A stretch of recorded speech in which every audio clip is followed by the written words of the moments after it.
Ciao a tutti.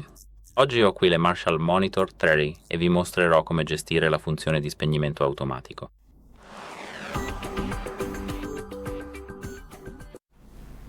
Come potete vedere qui ho la nostra applicazione.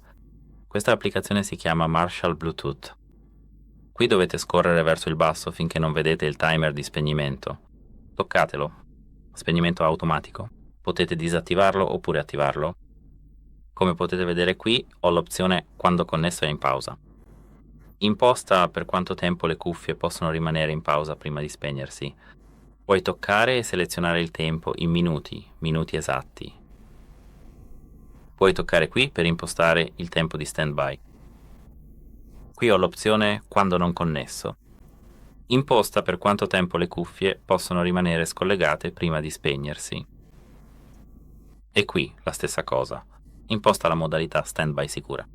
Le cuffie non si spegneranno automaticamente se qualcosa è collegato alla porta USB Type-C. Questo è tutto, arrivederci.